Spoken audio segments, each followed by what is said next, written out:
Quando a Rainha Vitória usou um vestido branco no seu casamento em 1840, sem querer, ela estava inaugurando uma tradição que chegaria até os dias atuais. E se hoje em dia branco é praticamente sinônimo de vestido de noiva, isso não era bem assim do século XIX. Então hoje eu vou te mostrar uma coleção de vestidos de noiva reais da era vitoriana. Meu nome é Pauline Kisler, eu sou historiadora da indumentária e recriadora histórica e você está no canal da Modista do Desterro.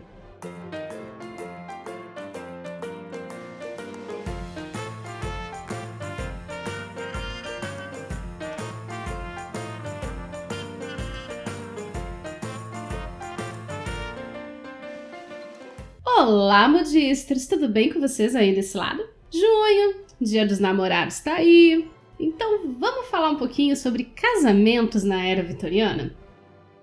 E embora noivas ricas costumassem casar de branco ou até em tons como champanhe e off-white, esse não era o caso de todas as mulheres. Seja por questões econômicas ou até culturais, até mesmo o preto podia ser usado como vestido de noiva. É o caso de Louise Whitfield, que mesmo vindo a se casar com um dos homens mais ricos de Nova York em 1887, optou por um traje bem discreto. Louise já tinha 30 anos quando se casou, e essa era uma das situações em que uma noiva de branco não era bem vista pela sociedade.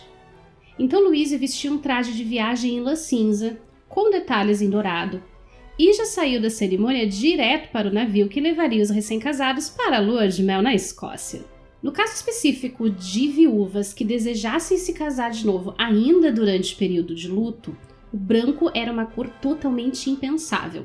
As publicações da época aconselham o uso de tons de cinza com detalhes em preto, como esse modelo usado por uma noiva nos Estados Unidos em 1879.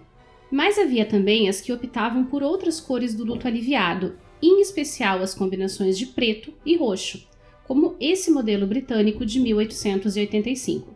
Uma outra restrição que recaía sobre as viúvas era quanto ao uso do véu. Mulheres que se casavam pela segunda vez não podiam usar véus longos, muito menos brancos, e nem a famosa grinalda de flor de laranjeira, que era um símbolo exclusivo das noivas virgens. E vocês provavelmente estão se perguntando por que uma mulher ainda de luto pelo primeiro marido escolheria se casar novamente.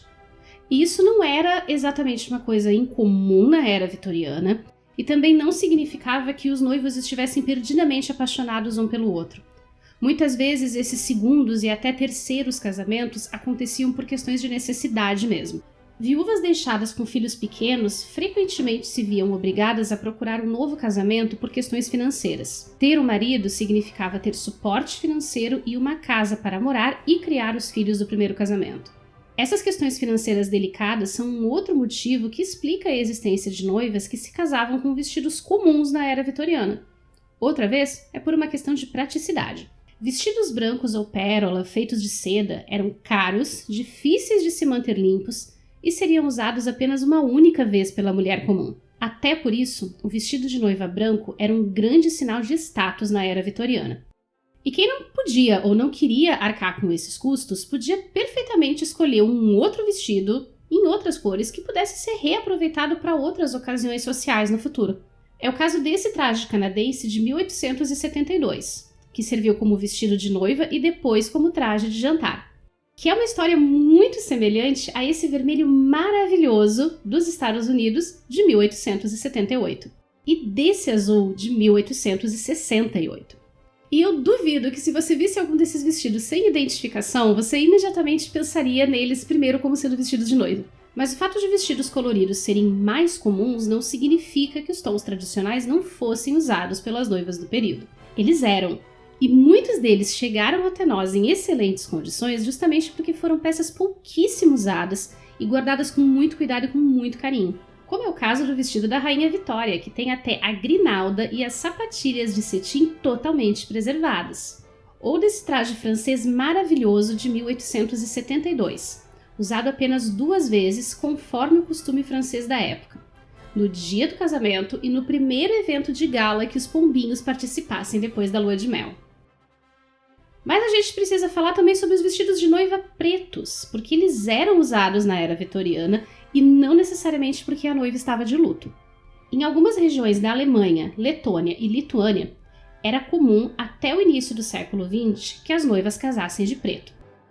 E esse costume foi trazido para o Brasil.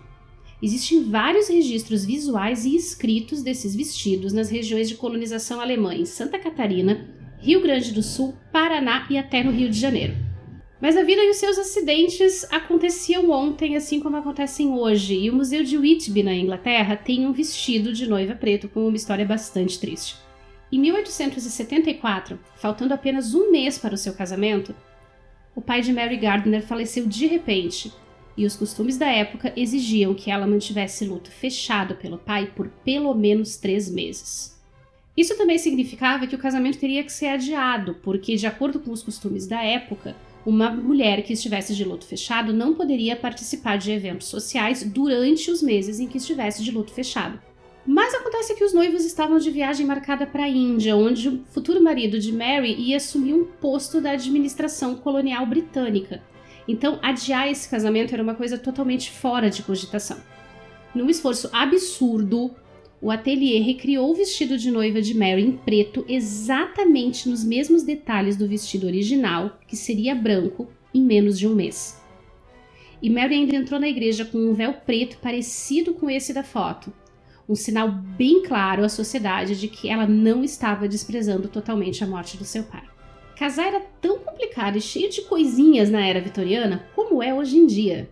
Palavras de quem teve que lidar com a cara de julgamento da costureira quando eu cheguei com um tecido brocado vermelho para fazer meu vestido de noiva. Mas o casamento e o amor tinham lá suas peculiaridades na era vitoriana e ao longo desse mês de junho nós vamos ter mais alguns conteúdos aqui no canal falando sobre isso. Então já aproveita para deixar o seu like, se inscrever aqui no canal, ativar as notificações e conferir esses outros conteúdos que eu separei para você com muito carinho.